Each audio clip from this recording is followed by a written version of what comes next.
Salam sejahtera dan selamat pagi bagi kita semua.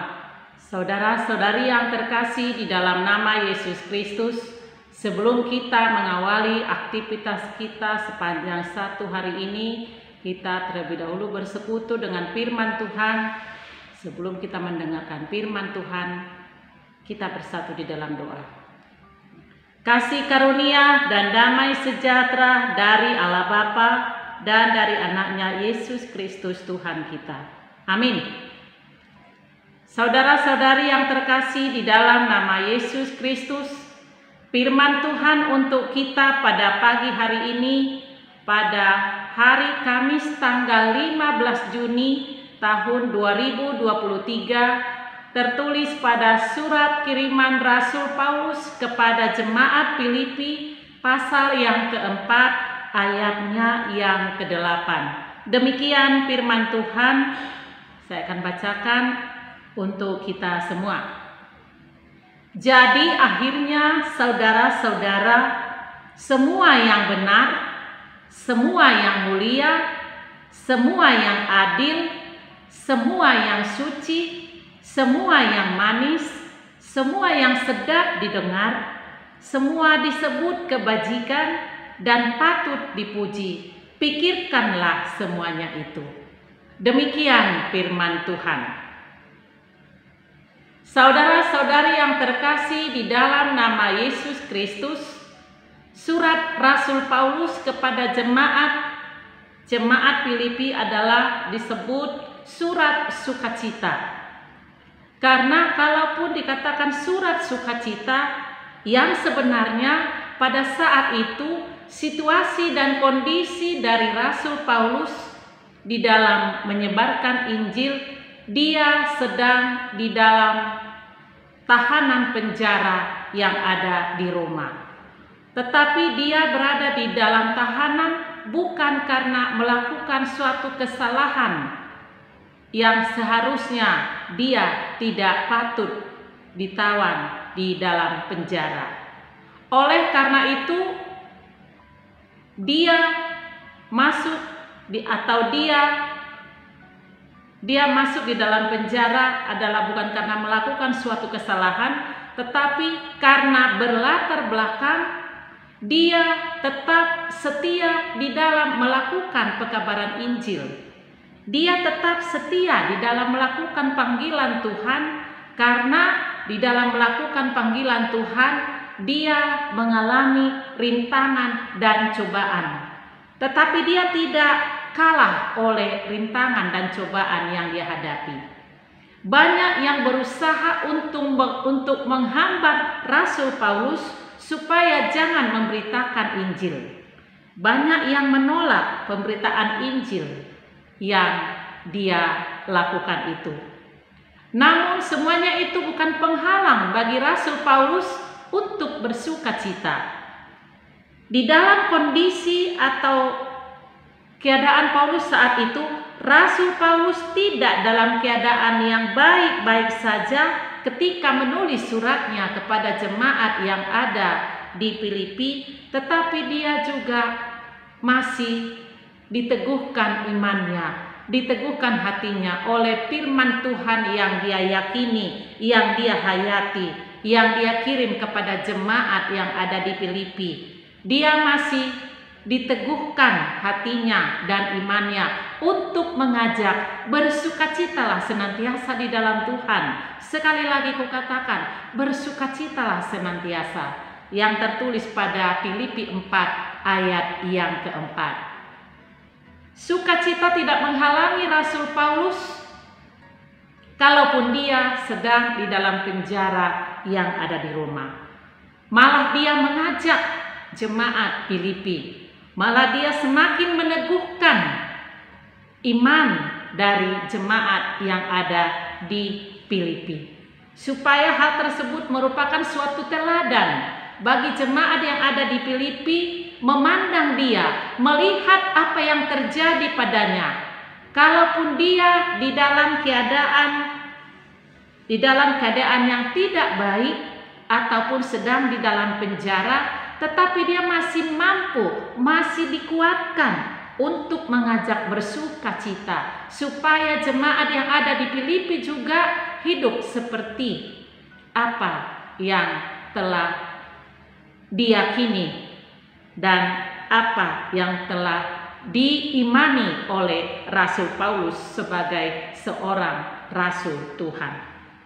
Saudara-saudari yang terkasih di dalam nama Yesus Kristus, itu sebabnya surat Paulus yang menjadi firman Tuhan untuk kita pada hari ini adalah merupakan suatu nasihat kepada jemaat Filipi dan juga menjadi nasihat kepada semua pembaca, kepada semua orang yang percaya. Faktanya dia sedang di dalam penjara, tapi firman Tuhan tidak ikut terpenjara.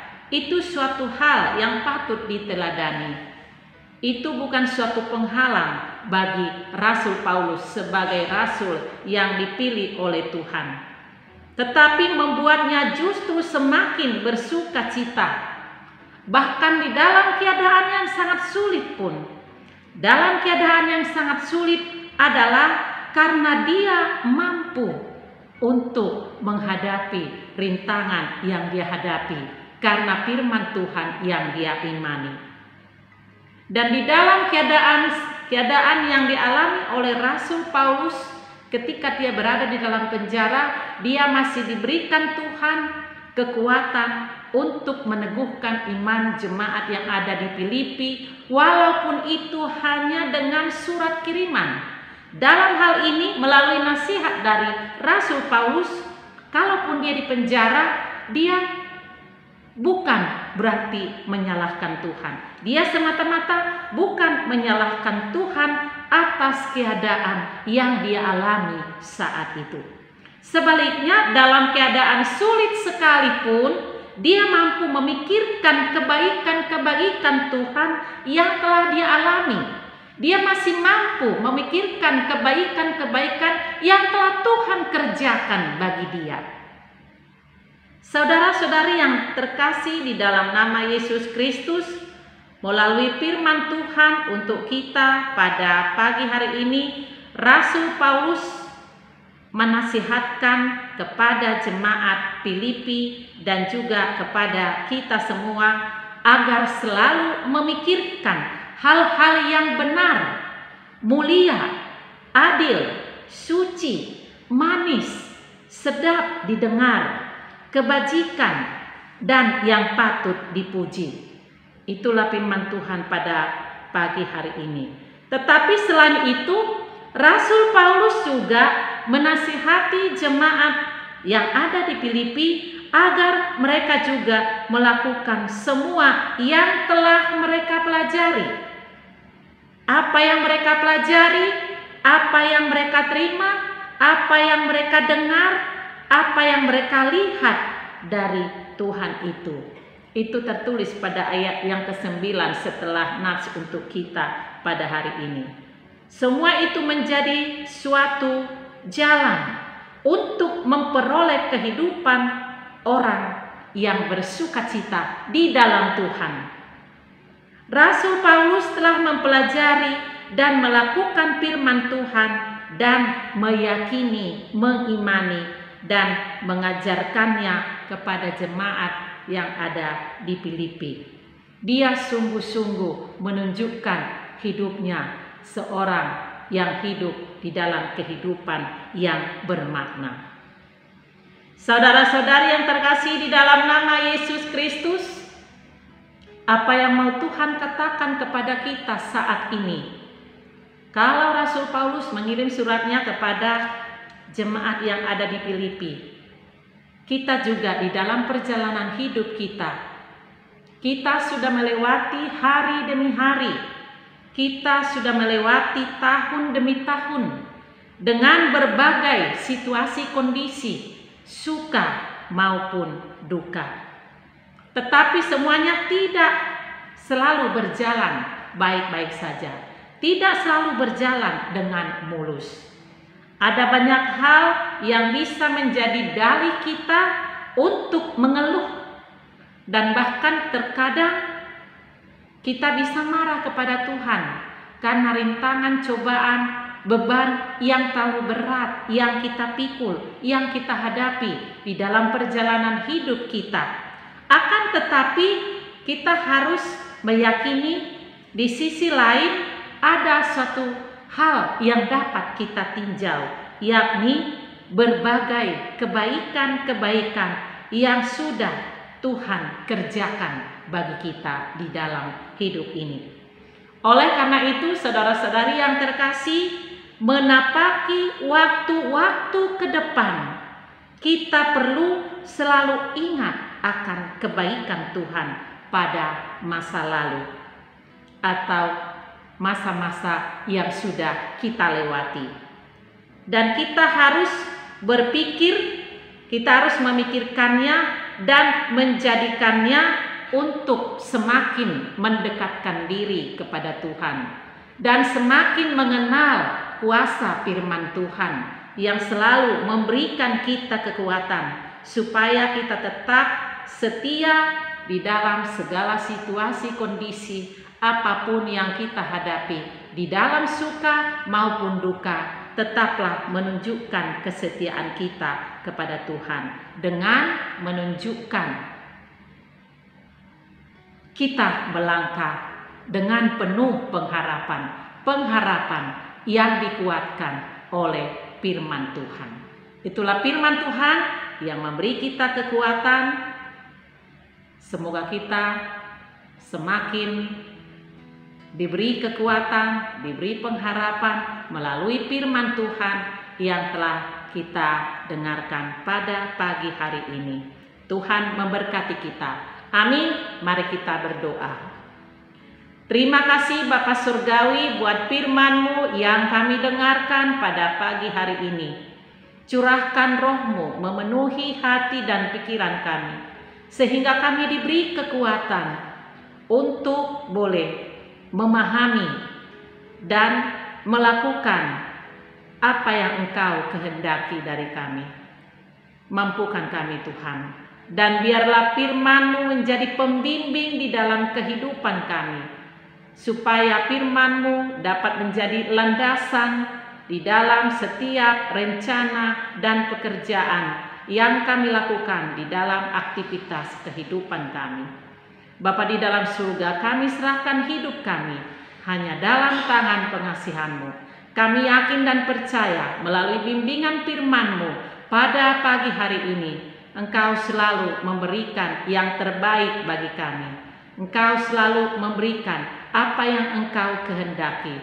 Kalaupun itu terkadang tidak seturut dengan kehendak kami secara manusiawi, namun yang terbaik bagi Tuhan, itulah yang Tuhan berikan bagi kami.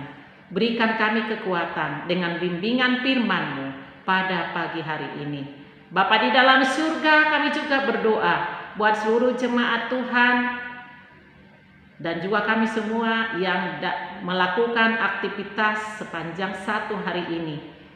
Kami undang Engkau Tuhan, biar Engkau campur tangan, Engkau yang selalu terlibat di dalam setiap pekerjaan kami, agar setiap apa yang kami kerjakan, apa yang kami lakukan, tidak menyimpang dari kehendak Tuhan. Bapa di dalam surga, kami juga berdoa buat semua jemaat Tuhan jikalau masih ada yang dalam keadaan sakit, yang terbaring di rumah sakit, juga yang pemulihan di rumah. Kami mau Tuhan yang menjamah mereka. Biarlah Tuhan memberkati mereka dengan jamahan tangan kuasa, dengan jamahan tangan-Mu yang penuh kuasa, dan memberkati obat yang mereka minum. Terima kasih Bapa di surga, segalanya kami mau serahkan ke dalam tangan pengasihan-Mu. Biarlah Tuhan kehendak-Mu yang jadi atas hidup kami. Kami mohon ampun Tuhan akan dosa dan salah kami. Ampuni kami ya Bapa, agar kami layak di hadapan Tuhan. Terimalah doa kami yang kami panjatkan di dalam nama anak-Mu Yesus Kristus Tuhan dan Juru Selamat kami.